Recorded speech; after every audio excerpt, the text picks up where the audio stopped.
let us look at some unique features or things that are happening. One is environmental initiative, especially in the transportation carried out by many countries. Austria had recently released a climate ticket. So, this is to promote the low carbon mobility. This is an initiative introduced in Austria aimed at promoting environmentally friendly and sustainable transportation. So, this course is basically about climate and environmental protection. So, this Austria's climate ticket is one important thing which we need to know. The other one is Seoul had recently introduced a climate card. This is a comprehensive transportation card providing unlimited use of public transportation, especially subway and bus, or Trang that is a fuel bike, for a period of 30 days after charging with one-time fare. So this is happening in Seoul, and Germany had recently introduced Deutschland ticket. This is a public transport ticket for all local public transport valid in the whole of Germany for a month. So these are all some of the environmental initiatives some of the countries are taking to reduce the carbon footprints. There is also another fun fact, like there is a color coding that is being followed in the Arctic region. So every country has more or less a similar color coding. For example, Norway has a red color for traditional houses and rural buildings, yellow color for small buildings, blue color for modern urban structures, green color for recent constructions, and white color for modern urban structures.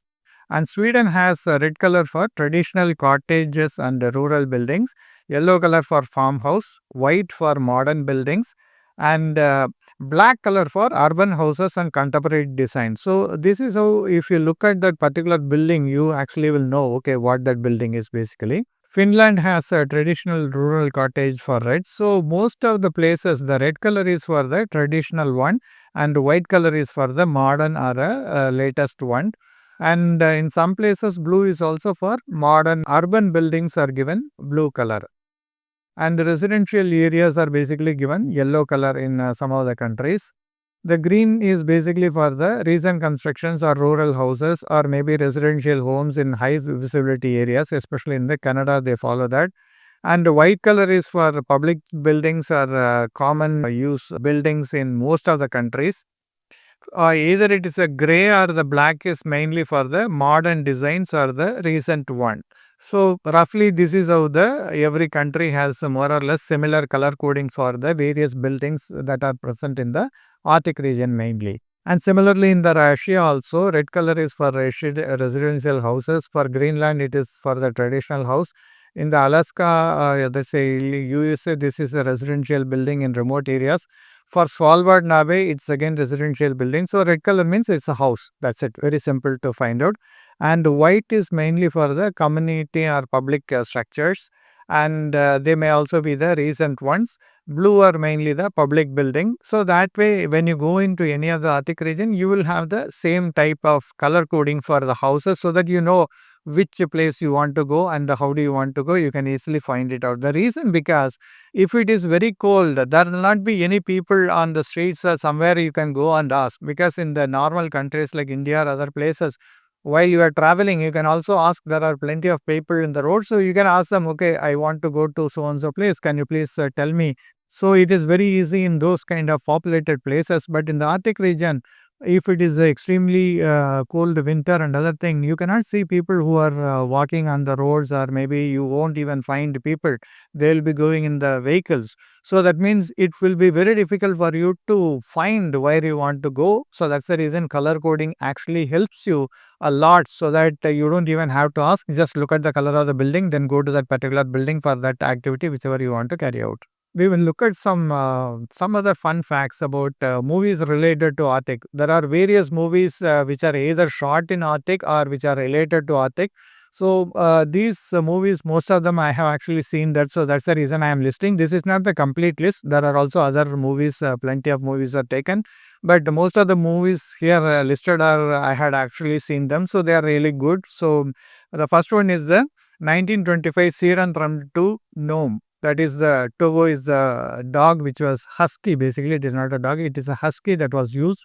So, in the winter of 1925, a deadly outbreak of diphtheria in the remote part of Nome, Alaska, threatened the lives of the 10,000 plus living in that particular area. So, this is the Nome area which is in the remote part.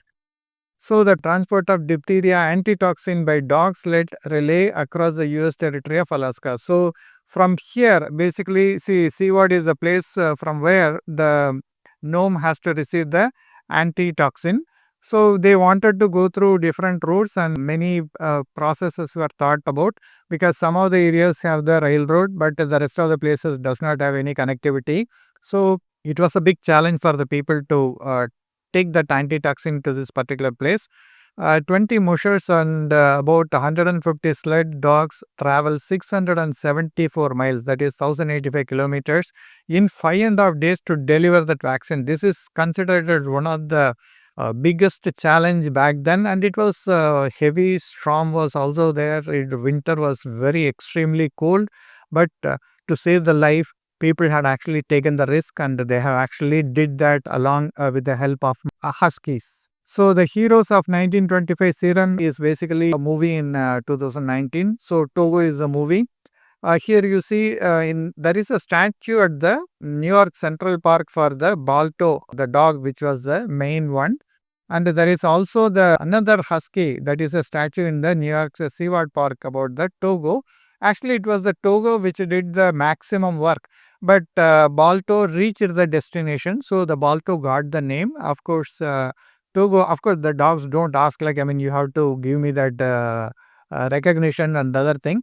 But both the dogs were by the same Mosher. Cephalo was the person. The other movie is Arctic Convoy. So this is a vital military, because in 1941, a convoy carrying vital military supply to Allied forces crossed treacherous enemy-infested water, because lots of flights, whichever flight comes, they used to bomb the ships which are traveling in that area. The fleet of 35 civilian merchant ships braved brutal Arctic Sea amidst merciless German air and naval attacks. So this movie actually talks about how difficult it was to traverse through that particular region during that 1941 war. And this is a Tamil movie, Adavan, where they shot it's Nayantara and Surya's dance is there in the Arctic region. Similarly, there is another movie called The Arctic. So, there is a man stranded in the Arctic after a plane crash. He should decide whether to remain in the relatively safety of his makeshift camp or to embark on a deadly trek through the unknown area. So, this movie is also an excellent movie to watch. And also, Oblivion is by Tom Cruise. It is one of the best movies, which was shot mainly in the Iceland area. Similarly, Operation Arctic talks about three sibling children are left alone in the winter storm of the island of Spitsbergen. So no one on that mainland and ocean apart knows where they are. So it's a dramatic fight for the survival, and the movie was nicely shot. And also, Dilwale is a very recent movie by Shah Rukh Khan and Kajol. So here they also shot in that Iceland's region. The another movie is the Arctic Tale. So there are two narratives. One is the life cycle of a mother walrus and her calf, and the life of a polar bear and the cubs. So there are two lives. How do they survive in that Arctic? So this movie also talks very nicely. What is harsh reality that exists in the Arctic region? The moment you watch this movie, you will clearly understand. And also the famous Not Not 7 movies. They also shot couple of movies in the Arctic region. A View to Kill and Die Another Day are the two movies where they have taken the glacier lagoon was shown in these two movies. Similarly, there is in 2019 there is Alone Across the Arctic is a movie. Here the explorer Shallards embarks on the estimated 4,000-kilometer journey across the Canadian Arctic by canoe and on foot and alone. So this is a very, very treacherous path he actually took. And of course, there is another scientific excellent movie, that is Interstellar. This also shot the glaciers in the Iceland and the Greenland area in some of the movie shots.